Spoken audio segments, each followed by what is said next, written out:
Você sabe quais são os métodos de inquérito alimentar que podem ser utilizados na prática clínica? Sobre isso que eu vou falar hoje. E é importante que a gente entenda que nem todos os tipos de inquérito alimentar podem ser utilizados na prática clínica, principalmente quando estamos lidando com um atendimento individual, ou seja, de um paciente só, que é normalmente a modalidade de atendimento que se realiza em consultório.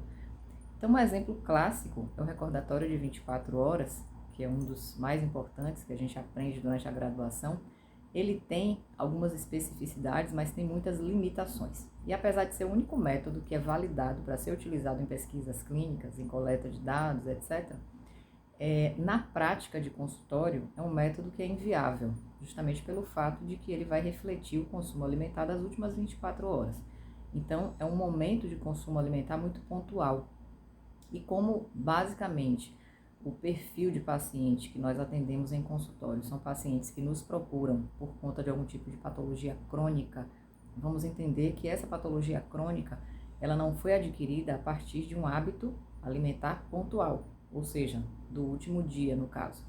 Então, a gente precisa adaptar a utilização desse recordatório, ou seja, fazer uma sequência de recordatórios, sempre atentando, né, para uma possibilidade de que naquela semana em que os recordatórios foram feitos de forma continuada, aquela semana pode ter sido uma semana atípica, então também é uma limitação. E também o fato de que esse recordatório de 24 horas, o dia anterior pode ter sido um dia atípico.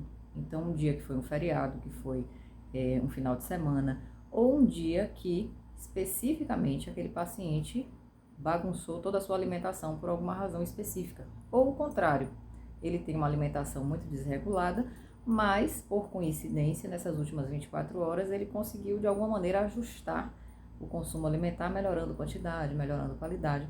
Então, o importante de entender é que de uma maneira ou de outra, quando a gente coloca essa coleta para um momento pontual, as chances de que a gente colete dados irreais é muito grande.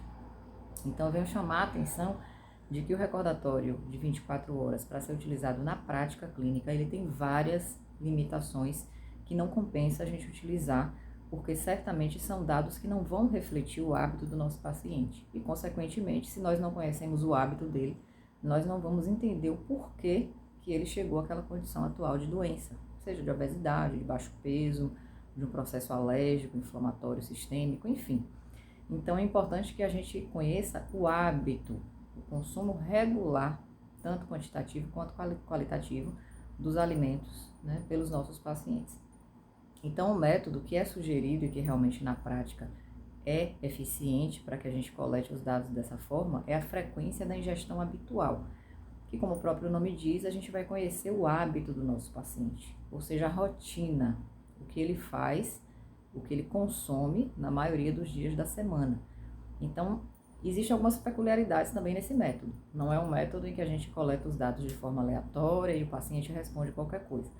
A gente precisa se posicionar de forma a direcionar bem a coleta dos dados, para que essa coleta não fique aleatória, para que o paciente não responda qualquer coisa, né? Porém, temos que ter um cuidado grande em não induzir essas respostas. Então, conduzir de forma a não induzir. Como é que eu vou fazer isso? Então, nunca perguntar o horário, ou pela refeição, melhor dizendo, falando o nome da refeição. Então, qual é o horário que o senhor realiza o café da manhã? É uma forma de indução, porque muitas vezes aquela pessoa, e a gente sabe que isso é muito comum, ela não realiza o café da manhã. Ela acorda pela manhã e a primeira refeição que ela vai fazer pode ser o almoço. Ela criou esse hábito de não realizar o de jejum nem o lanche da manhã. Então, se a gente pergunta dessa forma, isso pode fazer com que ele responda algo que não existe, né? Porque ele foi induzido a responder. Outra forma de indução, por exemplo, é quando a gente for falar, ele responde, por exemplo, que consome pão. E aí você pergunta, você passa o que no pão? Também é uma maneira aparentemente ingênua de se perguntar, mas isso pode fazer com que a pessoa responda algo e essa resposta não seja condizente com a realidade dele. Então, ele pode consumir o pão sem nada, sem nenhum outro alimento, né? Mas o fato de você ter perguntado o que é que ele coloca no pão, ele pode rapidamente responder algo que não corresponde à realidade. Então, são formas de induzir muito sutis, que só realmente com o treinamento, com a prática, quanto mais inquéritos alimentares a gente realiza, mais fácil isso vai se tornando. Então, é importante perguntar qual é o hábito dele na maioria dos dias da semana, ao longo de todo o dia, da hora que ele acorda até a hora que ele vai dormir. Então, você deixa ele à vontade para dar as respostas e você vai apenas conduzindo. Como assim? Quando ele finalizar o relato relacionado a uma refeição, onde você vai perguntar dos alimentos qual é o tipo, quantidade, mais ou menos o horário que ele realiza aquela refeição e o local, porque tudo isso são estratégias de coleta de dados para que a gente possa, na hora de montar o plano alimentar, montar um plano alimentar que realmente seja em que ele tenha adesão. Porque se você pergunta mais ou menos o horário, se você pergunta mais ou menos o local, você vai entender que, por exemplo, naquele horário, ele não está em casa, ele não dispõe dos alimentos que estão ali na geladeira, no armário, então ele está dentro do carro, ele está viajando, ele normalmente trabalha, né, muito se deslocando, mas não tem um local fixo, que tem onde refrigerar, onde guardar um alimento. Então você precisa adaptar a refeição daquele momento para essa situação de mobilidade que ele tem, tá?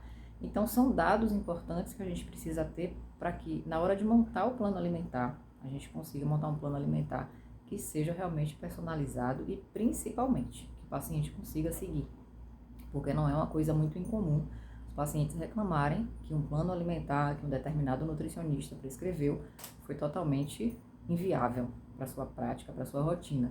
Não se encaixava a rotina do paciente. Era uma coisa que não era para ele, era para outra pessoa, mas não para ele. Então isso é muito chato, é muito frustrante, desmotivador.